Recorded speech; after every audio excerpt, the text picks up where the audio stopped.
کی رحمت کیسے آئے؟ 26ویں آئینی ترمیم راتوں رات پاس کی، اپنی پسند کے بل قانون پاس کیے، فوراً صدر نے دستخط کر دیے، قانون بن گیا، اپنی مرضی کا چیف جسٹس آ گیا، عدالت میں اپنی مرضی کے جج لگانے کے فیصلے کر لیے۔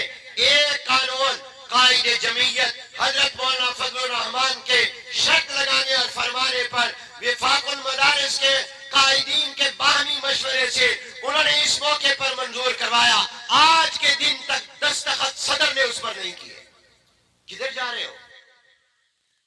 اپنی زندگیوں کا رخ ٹھیک کرو۔ یہ سموک کیوں ہے؟ یہ اللہ کی طرف سے ناراضگی نہیں ہے؟ نظر نہیں آتا؟ بیماریاں آ رہی ہیں، دھواں، دھند، مٹی اور گرد و غبار، اور کہا جا رہا ہے ماسک لگاؤ، بار بار ہاتھوں کو دھوو، چہرے کو دھوو، آنکھوں پر پانی مارو، گھر کے سے بلا بغیر ضرورت کے نہ نکلو، اس موسم میں گھر کے دروازے بھی بند کر کے بیٹھو۔ یہ کیا ہے؟ یہ اللہ کی ناراضگی نہیں ہے؟ بارش کی نہیں آ رہی جس کی وجہ سے یہ آپ کو سموگ نظر آ رہا ہے؟ دنیا کے لوگ ظاہری اسباب بیان کرتے ہیں، فصلیں کاٹی جا رہی ہیں، درخت کاٹے جا رہے ہیں، جنگل ختم کیے جا رہے ہیں، فیکٹریوں، کارخانوں، اینٹوں کے بھٹوں سے دھواں نکل رہا ہے، اس وجہ سے یہ سموگ ہے۔ دنیا کے لوگ ظاہری اسباب کو بیان کر رہے ہیں کہ یہ دھواں دینے والی گاڑیاں، موٹر سائیکل، رکشے، بسیں جو دھواں دے رہی ہیں اس کی وجہ سے فضا آلودہ ہو گئی، صاف ستھری فضا نہیں رہی۔ یہ سارے ظاہری اسباب بیان کر رہے ہیں، حقیقی سبب کوئی نہیں بیان کر رہا۔ حقیقی سبب یہ ہے کہ اللہ ناراض ہے، نماز نہیں پڑھی جا رہی، مسجدیں بے آباد ہیں، بازاروں کی رونق مسجدوں سے زیادہ ہے، ہر ایک موبائل لے کر گانے سن رہا ہے، فلمیں دیکھ رہا ہے، ڈرامے دیکھ رہا ہے، گھر گھر میں سینمے بن گئے ہیں، بے حیائی، فحاشی، عریانی عام ہو گئی ہے، شراب کو حرام نہیں سمجھا جا رہا، زنا، بدکاری کو حرام نہیں سمجھا جا رہا، شریعت کے خلاف قانون بن رہے ہیں، عدالتیں شریعت کے خلاف فیصلے دے رہی ہیں۔ چند دن پہلے سپریم کورٹ نے کہا اگر مرد نے دوسری شادی بیوی کی اجازت کے بغیر پہلی بیوی کے بغیر کی ہے تو پہلی بیوی اس شادی کو ختم اور نکاح کو ختم کر سکتی ہے۔ یہ کہاں ہے اسلام میں؟ یہ سپریم کورٹ نے فیصلہ قرآن کے خلاف دیا۔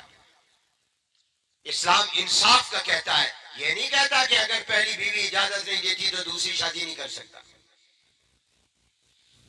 18 سال سے پہلے لڑکا لڑکی بالغ ہو جائے شادی نہیں ہو سکتی، یہ قانون پاکستان میں بنا۔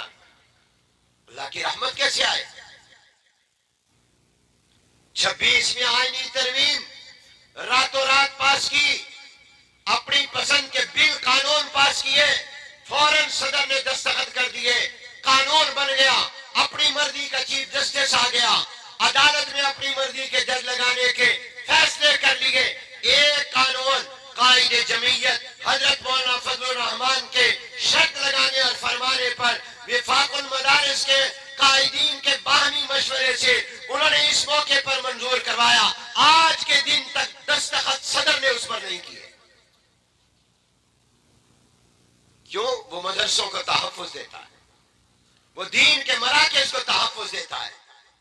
بہانے، لفظی غلطی ہو گئی ہے، کلیریکل مسٹیک ہو گئی ہے، اس کو ٹھیک کیا جا رہا ہے، ہفتے گزر گئے ہیں، وزیر اعظم مولانا سے کہتا ہے میں آج کرا دوں گا، آج کے دن تک نہیں ہو رہا۔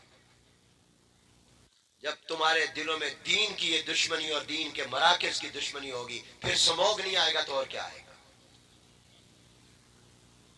بارشیں نہیں ہو رہی، بارش میرے رب کے کنٹرول میں، تم مصنوعی بارش کرتے ہو، کروڑوں اربوں روپیہ تم نے لاہور میں ایک مصنوعی بارش پر خرچ کیا قوم کا، لیکن کیا لاہور سے سموگ ختم ہو گئی؟ دنیا کے فضائی آلودگی میں نمبر 1 پر لاہور اور کل نمبر 1 پر ملتان تھا. یہ فضا آلودہ ہو گئی ہے، خراب ہو گئی ہے، پاکیزہ صاف ستھری نہیں رہی ہے، اس وجہ سے کہ مسلمانوں کی اپنی زندگی گناہوں سے آلودہ ہو چکی ہے. اس کا علاج صرف ماسک نہیں ہے. یہ احتیاطی تدابیر ضرور اختیار کرو، میں اس سے روکتا نہیں ہوں، اس کا حکم شریعت دیتی ہے، لیکن اصل یہ ہے کہ توبہ کرو، استغفار کرو، معافی مانگو، اللہ کی طرف رجوع کرو. حکیم الامت حضرت مولانا اشرف علی تھانوی رحمۃ اللہ علیہ کی بات سنا کر بات ختم کرتا ہوں. کسی نے پوچھا حضرت یہ جو سیلاب، زلزلے، آندیاں، سموگ، یہ چیزیں جو آتی ہیں یہ عذاب ہے یا آزمائش ہے؟ اس کو ہم عذاب کہیں یا امتحان کہیں؟ اس کو ہم سزا کہیں یا آزمائش کہیں؟ حضرت تھانوی رحمۃ اللہ علیہ نے بڑا پیارا جواب دیا. فرمایا اگر تو یہ حالات تمہاری زندگی بدل دیں اور توبہ اور استغفار پر تمہیں لگا دیں اور نماز پر لگا دیں اور تم گناہوں سے معافی مانگنے لگ جاؤ، پھر یہ آزمائش ہے. اور اگر تمہاری زندگی میں تبدیلی نہ آئے تو پھر یہ عذاب ہے. یہ اب تم خود سوچ لو. اگر یہ چیزیں تمہیں جگا گئی، بیدار کر گئی اور تم نے نماز پڑھنی شروع کر دی، توبہ استغفار شروع کر دیا، تو پھر سمجھو یہ آزمائش تھی، تم کامیاب ہو گئے. اور اگر زندگی میں کوئی تبدیلی نہیں آئی تو پھر یہ سیلاب، یہ زلزلے، یہ آندیاں، یہ طوفان، یہ بارشوں کا نہ آنا اور بے وقت آنا اور یہ سموگ اور یہ دھند وغیرہ، یہ تمہارے لیے پھر عذاب ہے. اپنی زندگی کا رخ ٹھیک کرو. انگریزوں کی بجائے، غیر مسلموں اور کافروں کی نقل کی بجائے حضور علیہ السلام صحابہ کے غلام بنو. وآخر دعوانا